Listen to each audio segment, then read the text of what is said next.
Sean Stewart. It is a Star Wars Legends book that I got on Christmas. Um, yes, I know it's been a while since my last upload, and I'm sorry about that. I just haven't been really focusing on YouTube and really focusing on other things. I haven't really had time for YouTube either. But yeah, chapter 1. I hope you guys like these videos. I will go back and read and finish reading the Revenge of the Sith novel, but I was getting kind of bored of reading that one, and I just kind of wanted to read a different book. And this one, I'll start reading now. The sun was setting on Coruscant. Shadows ran like black water, filling up the alleys first, then climbing steadily higher. A tide of darkness rising to drown the capital. Twilight's gloom spread over retail districts and med centers and crept like a dark stain up the walls of the Chancellor's residence. As the sun slipped below the horizon, soon only the rooftops were gilded by with the day's last yellow light. Then the shadows conquered them too, swarming up the pinnacles of the Senate building and the spires of the Jedi Temple. The long day of the Republic had come to an end. Dusk on Coruscant, on a moonless night of a million standard years earlier, perhaps even before the rise of sentient beings, sunset would have meant darkness absolute, except for the distant burn of the stars.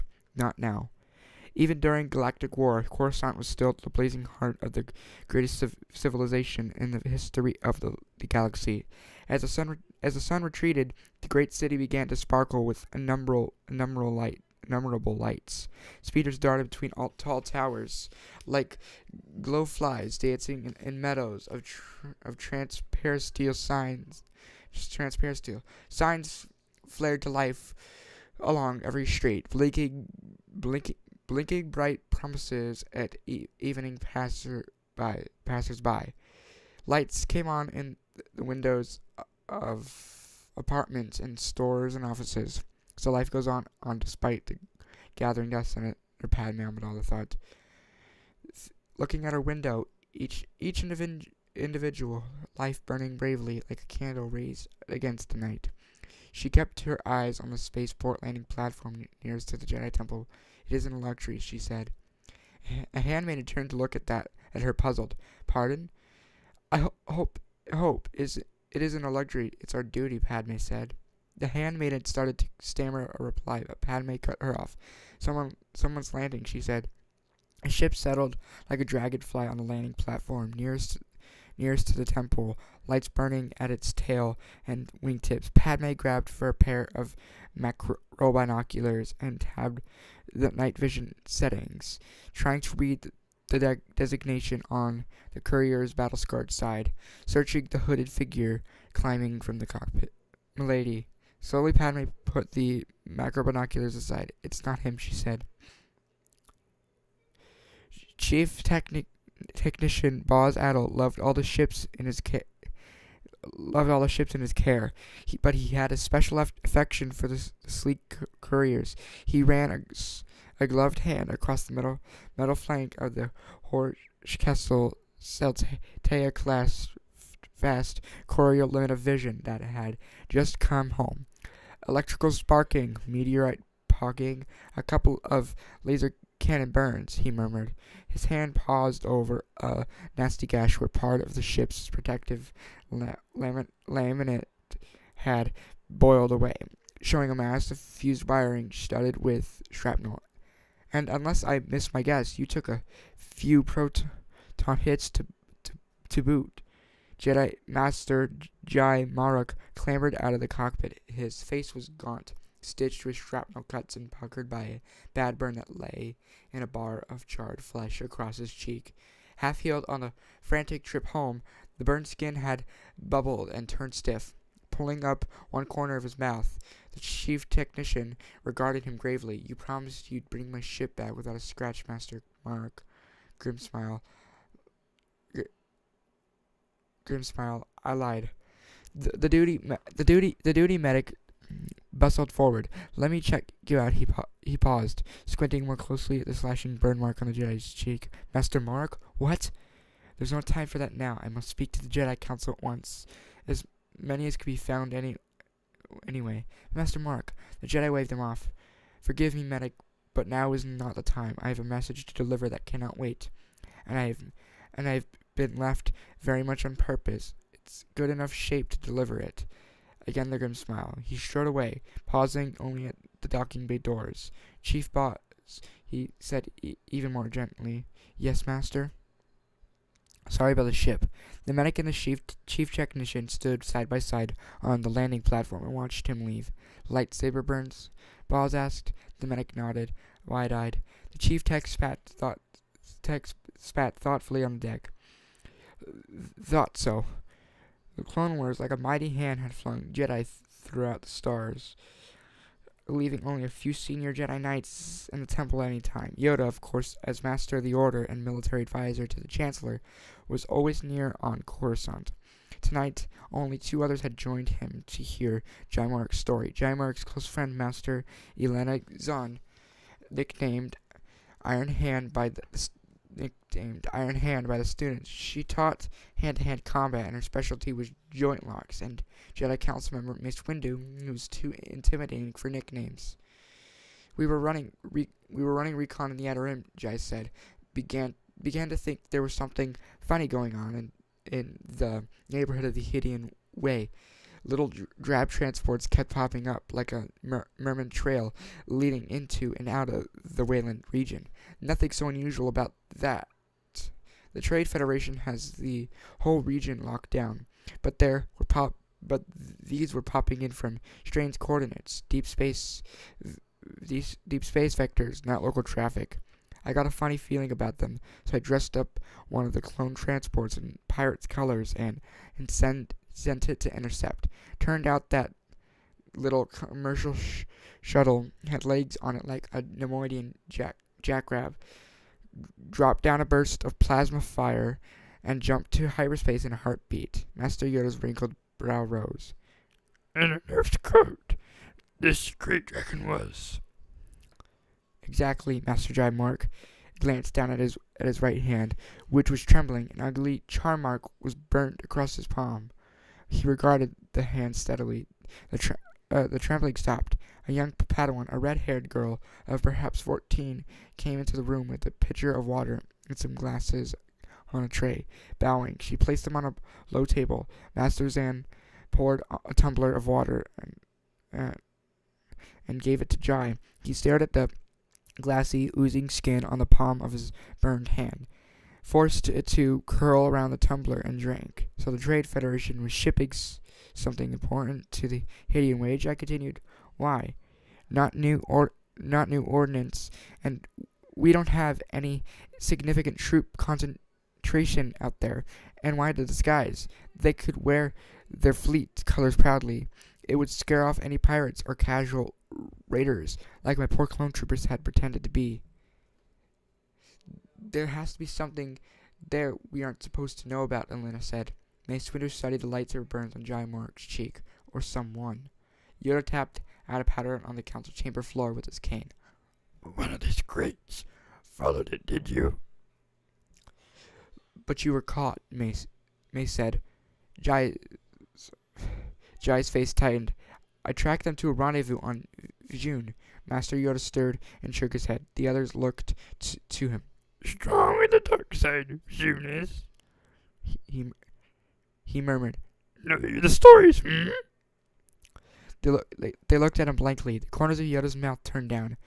A triumph being all this is.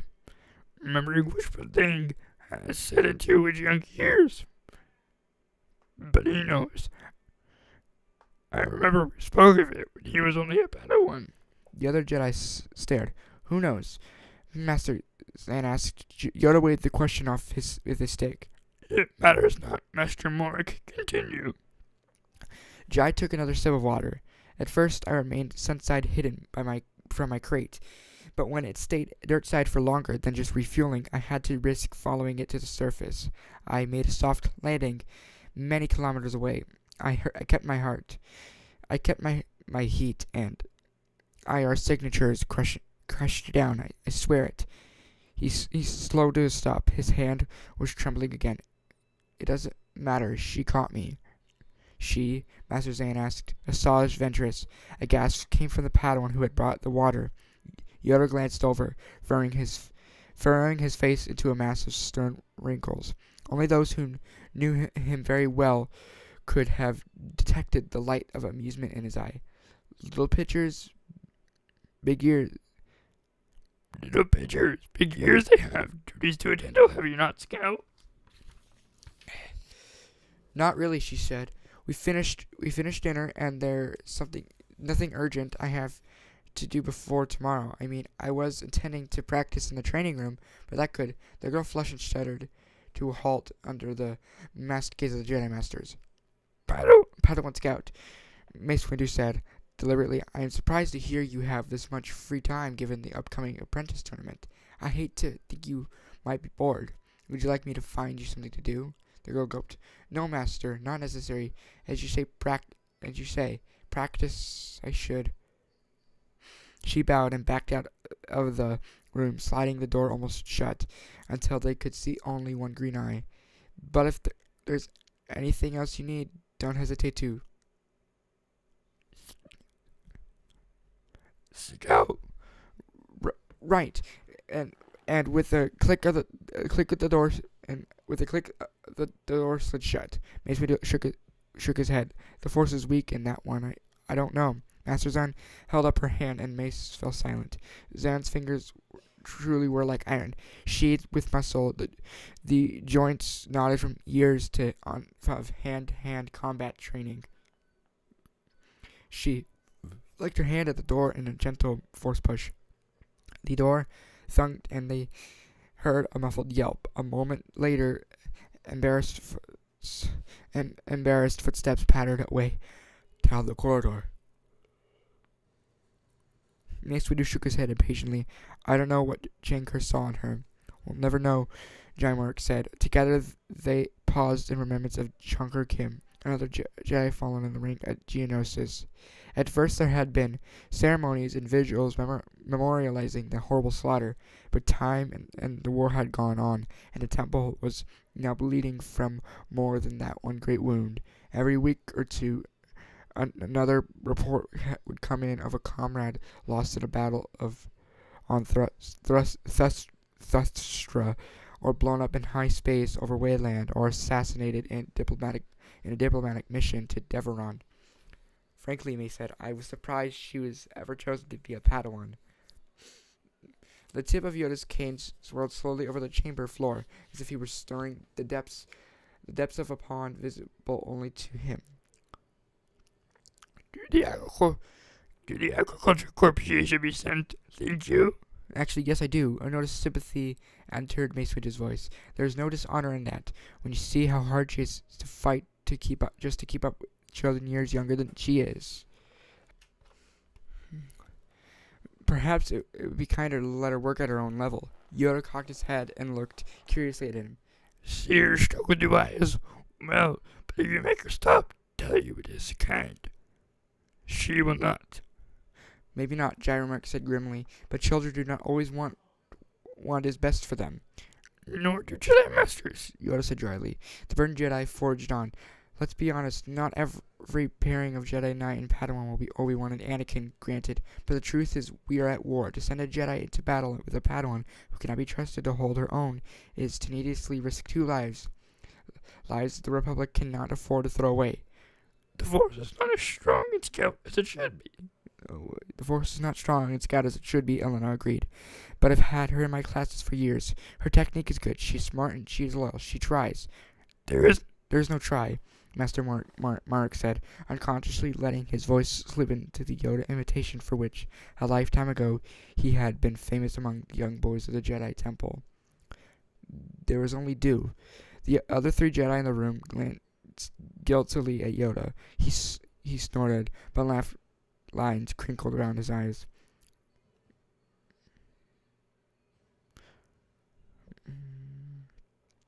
They can say him, but then I should go to battle with him in the Force is stronger. With a young Skywalker, thank you. He's not polished, Elena said, and too impulsive, Mace added.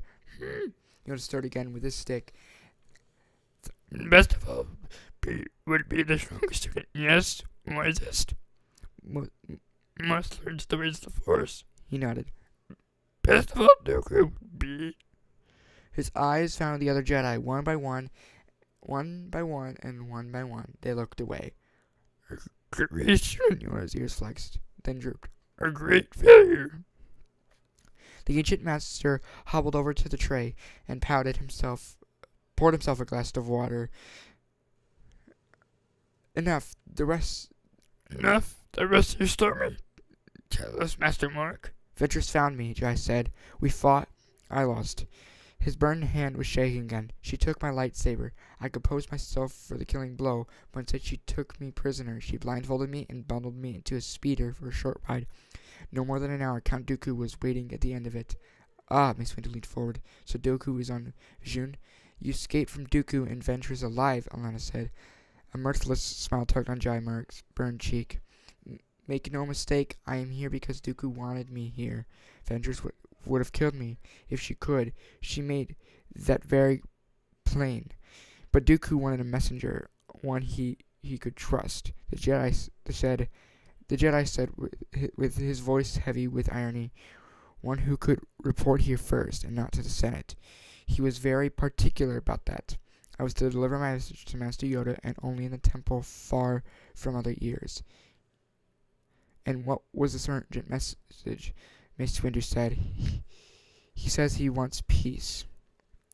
Jai Mark looked at the disbelieving faces of the Jedi and shrugged. Peace, Master Zan spit out. Bioweapons slaughter innocents by the millions on Honor, and he wants peace? The Republic is falling like burned logs into the fire, and he wants peace. I can imagine exactly the kind of peace he means. Dooku anticipated we might be wary. Jai Mark reached for a pocket under his cloak. He would send me back. He would send me back, he said, with an offering and a question for Master Yoda. The offering was my life, but the question was this. He drew his hand from his pocket and opened it. There on his shaking palm was a shell, a single, quite ordinary shell, such as a child might find on the seashore of 100 worlds. The Jedi looked at it in confusion, but Yoda for once was not so serene. He drew a sharp inward breath, and his brow furrowed. Master? Jemmerg looked away from the shell in his shaking hand. I have carried this thing across half the galaxy, but what does it mean? 63 standard years earlier, it is evening, and the sky is dark blue above the sprawling compound of the Jedi Temple. In the temple's walled gardens, the twilight sky is reflected in the ornamental pond. Yoda's most accomplished student is sitting on a rock by the pond's edge, looking into the water, and in one hand he holds a shell, running his thumb again and again over its bone-smooth surface. Right before him, water skeeters dance on the surface of the water, light-footed. The apprentice's attention moves with them, dancing too. On the surface of silence, skating on the endless depthness of the Force, he has always been light-footed. The Force dimples underneath his attention, but holds him up effortlessly. Only tonight, for some reason, he feels sad and strangely heavy, as if realizing for the first time how easy it would be to see his foot fall through into that deep power, to sink into dark depths there and drown. Tick, tick, check, tack. Tick, tick, thack, tack. Footsteps coming nearer, 1, 2, and then thunk of a cane stubbed into the white pebbled path. A glow light approaches, coming from the direction of the master's quarters. A blur of light moving through the garden's tangle of leaves and vines. The presence is a familiar one, and the student can feel Yoda, his old mind warm and bright as that glow light, long before the old one's silhouette rounds the last bend. And the great master of the Jedi Order hobbles slowly up to join him. The student smiles and dips his head. How many times Yoda has told him in endless hours of meditation or lightsaber training that while the outer form of a figure or any attack need not be displayed, one must feel its intention in every cell. So that little dip of the head, so casual, carries a lifetime of gratitude and respect. and fear too, and guilt. The Grand Master of the Jedi Order puts down his light and clambers awkwardly onto a rock, scrabbling for purchase, and then hauling himself up to sit snuffling beside his student like some unfortunate garden gnome. The student's grin broadens, but he knows better than to offer to help. Yoda settles himself on the stone in a series of grunts and shifts, adjusting the skirts of his worn Jedi robes and letting his feet hang just over the surface of the pond. The water skeeters zip under his ancient green toes, oblivious to the slightly hairy greatness dangling over them. Pensive are you, Dooku? The student doesn't attempt to deny it. No fear about the mission, have you? Surely. No, Master.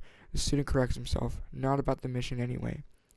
Confident you should be. Ready you are. I know. Yoda seems to want the light he has left on the ground. He turns his cane around and tries to hook the light's handle with it. Grimacing, he fishes once, twice, but the light slips off. He grunts, exasperated with the barest flick of his attention. The student picks up the lantern with the force and sends it floating to his teacher. Why not do it the easy way, Master?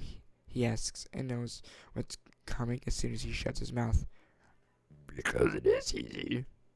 Yoda grunts. In the young man's experience, students get a lot of answers like this from Yoda. He didn't send the light away, though, Dooku thinks. They sit together in the garden, somewhere out of sight. A fish breaks the surface and settles back into the water. Yoda gives the student a companionable prod with the end of his stick. So ready to leave yesterday you were. And last month, and last year, and the year before that. A rueful smile came from Dooku lights and dies slowly away. But now that's really going to happen. He looks around. I can't remember time I didn't want to leave to go out, to travel the stars, to see the world, and yet I have loved it here. This place has been my home. You have been my home. And will be still. Yoda gazes at the sweet-scented darkness of the gardens reprovingly. Always be here, we will. Home. Yes. They say on the run. Home it is. Where when you come to the door, they have to let you in. He snuffs the evening air, laughing a little. Always will there be a place for you here. I suppose so. I hope so. The student looks down at the shell in his hand. I found this on the bank, abandoned by a freshwater hermit crab. They don't have bones of their own, you know. They keep outgrowing them. I was thinking about that how the Jedi have found me on Sereno with my mother and father. And I suppose I can't remember them now. Do you ever stop to think how strange that is? Every Jedi is a child. His parents decided they could live without. Yoda stirs, but does not speak. I wonder sometimes that's what drives us to that first abandonment. We have a lot to prove. A glowfly comes flickering out of the tangled vines to zip over the surface of the pond. Like a spark shot from a fire, the student watches it make its dizzy pattern over the quiet water. Yoda has a question he likes to ask. What are we? Thank you, Dooku.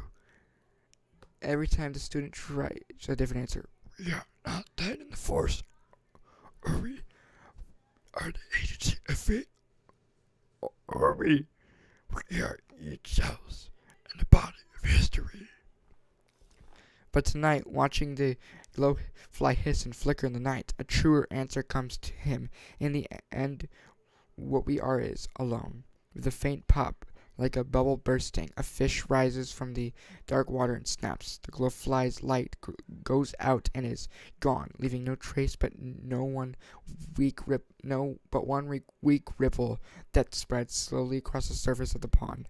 I guess even then I was like that hermit crab, the student says, too big for my parents' house.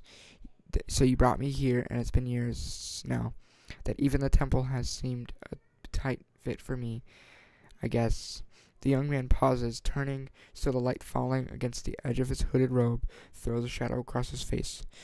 I worry that once I am out in the big world, I will never be able to fit inside here again.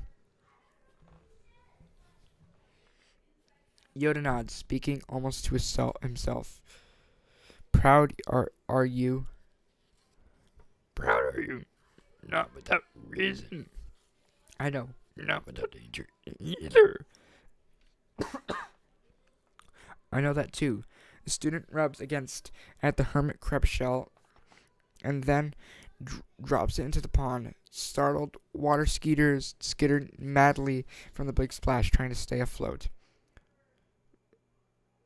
Bigger than the Jedi, bigger than the Force, you cannot be. Yoda says. But the Force is bigger than the Jedi Master. The Force is not just these walls and teachings. It runs through all life. High and low, great and small, light. Awkwardly, the student stops. And dark. Yoda says, "Oh, yes, young one. Thank you. I've never felt the touch of the dark. No you with a soul so as great as Yoda can make in 800 years. Master." Many mistakes. Wheezing with laughter, the old teacher reaches out with his cane and pokes the student in the ribs. To bed with you. Think of deep thoughts. Poke, poke. Your master, Dame Carillion says the most gifted Padawan he ever saw you are. Trust in yourself, you need not. Yoda, great and powerful Jedi Master, will trust for you. Is it enough? The apprentice wants to laugh along, but cannot. It is too much, Master, I am afraid. Good. Yoda snorts. Fear the dark side, you should. And is it mightiest? But not yet Dame's equal, are you? Not yet a Jedi Knight, not yet a member of the Council. Many shells we have left for you, Dooku, as long as you could fit in.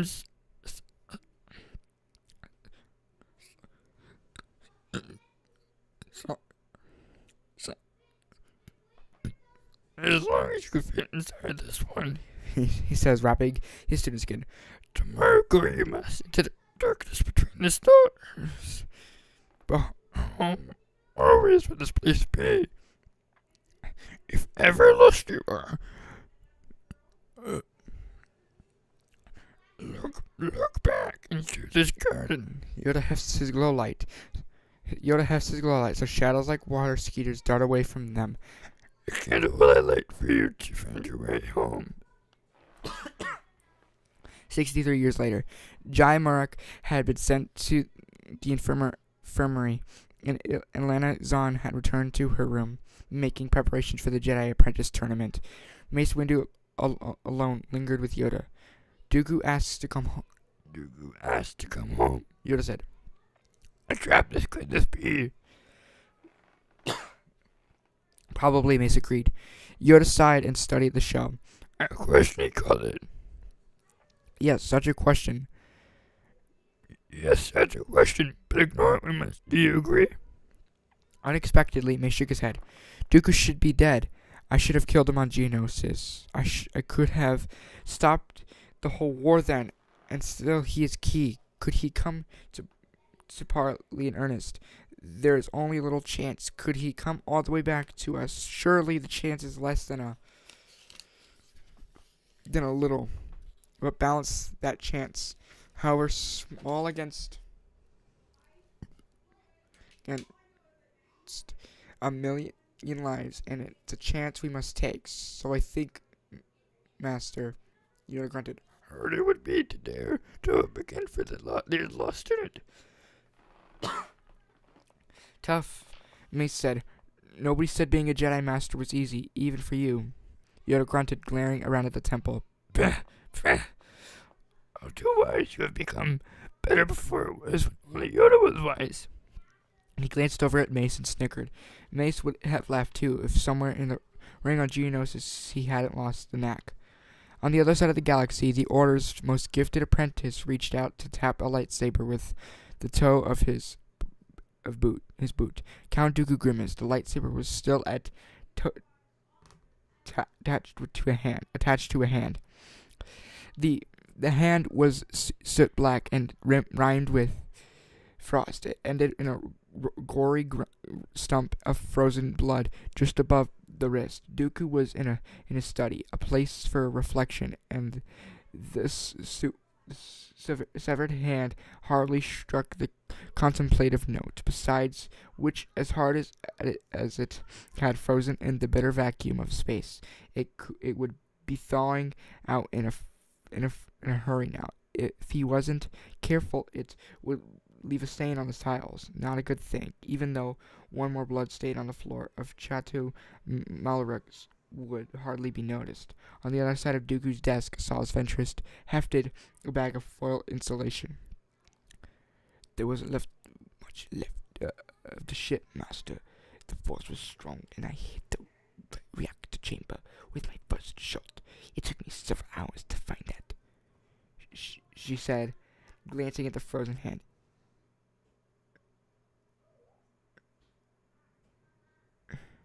It occurred to me that a magnetic scan might turn up the lightsaber.